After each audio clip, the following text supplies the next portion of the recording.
Halo, selamat pagi, siang, sore, dan malam.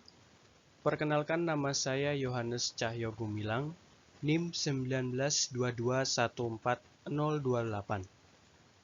Pada kesempatan kali ini saya akan menjelaskan mengenai materi ujian tengah semester perilaku keorganisasian, yaitu pemberian reward dan punishment yang transparan. Reward atau penghargaan.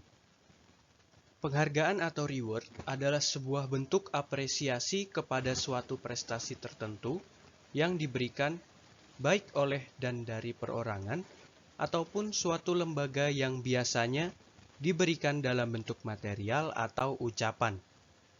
Dalam organisasi ada istilah insentif yang merupakan suatu penghargaan dalam bentuk material atau non-material yang diberikan oleh pihak pimpinan organisasi perusahaan kepada karyawan agar mereka bekerja dengan menjadikan modal motivasi yang tinggi dan berprestasi dalam mencapai tujuan-tujuan perusahaan atau organisasi. Adapun 3 fungsi penghargaan yang berperan dalam pembentukan tingkah laku karyawan. Yang pertama, memperkuat motivasi untuk meningkatkan kepercayaan karyawan yang bekerja dalam menciptakan kinerja yang baik. Lalu yang kedua ada memberikan tanda bagi karyawan dengan kemampuan lebih. Dan yang ketiga, fungsi bersifat universal. Setiap perusahaan yang menawarkan reward besar bagi karyawan yang berprestasi dan mampu mencapai target dan tujuan tertentu. Berikut ini ada 5 jenis reward yang diterima oleh para pekerja. Antara lain, yang pertama ada pujian tulus. Salah satu bentuk reward yang tidak dapat diberikan dengan uang. Pujian yang tulus dapat mengena dalam hati dan membuat karyawan lebih termotivasi. Yang kedua ada kenaikan gaji bulanan. Merupakan salah satu bentuk reward yang sangat pantas diberikan perusahaan kepada karyawan yang telah setia kepada perusahaan atau karyawan dengan produktivitas yang sangat baik. Kenaikan gaji bulanan juga memberikan promosi kenaikan jabatan dan posisi yang lebih tinggi kepada karyawan tersebut. Yang ketiga ada uang bonus dan atau voucher bagi karyawan dengan kinerja dan dedikasinya yang mampu membawa perusahaan mencapai tingkat prestasi dan atau kemajuan tertentu.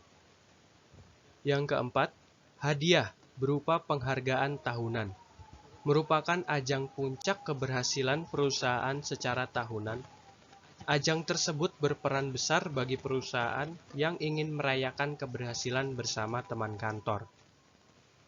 Yang kelima, akomodasi liburan kepada karyawan tetap yang ingin jalan-jalan sambil belajar ke luar negeri dan atau melepas penat di sela-sela kesibukan kerja. Pemberian akomodasi liburan ini terkadang nilainya jauh di atas pemberian bonus.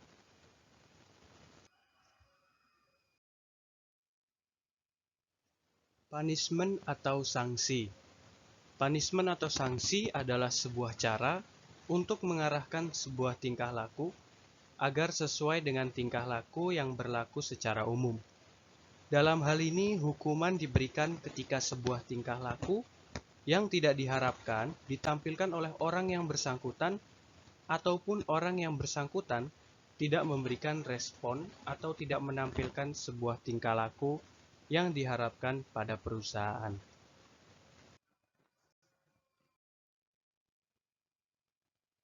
Berikut ini ada 3 fungsi hukuman yang berperan dalam pembentukan tingkah laku karyawan. Yang pertama, membatasi perilaku karyawan untuk mencegah terjadinya pengulangan tingkah laku mereka yang tidak sesuai. Lalu yang kedua, bersifat memperbaiki dan mendidik ke arah yang lebih baik. Lalu yang ketiga, memperkuat motivasi karyawan untuk menghindarkan diri dari tingkah laku yang tidak diharapkan.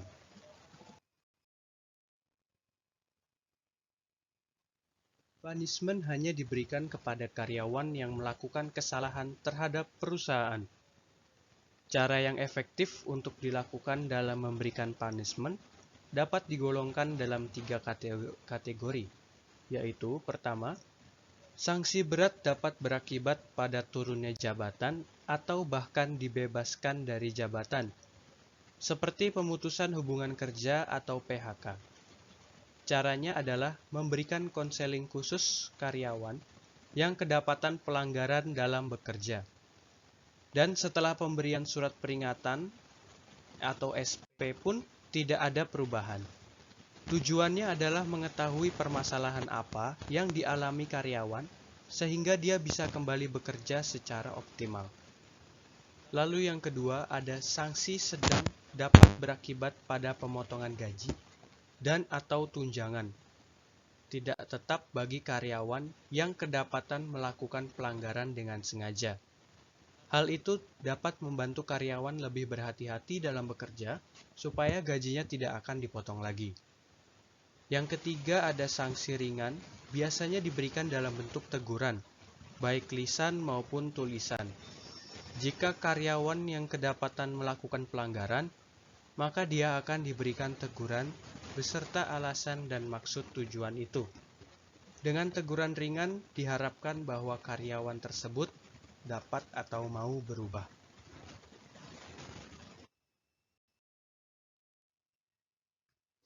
Adapun tanggapan yang dapat saya berikan mengenai materi ini adalah pemberian reward dan punishment bertujuan untuk mendorong dan mengapresiasi kinerja pegawai yang bersifat istimewa. Tanggapan saya mengenai materi ini adalah reward dan punishment dapat dibuatkan menjadi suatu persyaratan atau kriterianya seperti memiliki prestasi kerja, memiliki pengalaman yang cukup lama dalam perusahaan, atau dalam nama lain, pegawai sudah mencapai kontrak kinerja terakhir. Dengan dibuatkan kriteria seperti ini, maka pegawai akan menjadi termotivasi dan memiliki capaian dalam kinerja, serta berlomba-lomba untuk mempertahankan atau mengupayakan kinerja baik dalam perusahaan. Sementara itu, dengan dibuatkannya sanksi atau punishment, maka pegawai akan terlatih dan terbentuk menjadi pribadi yang disiplin.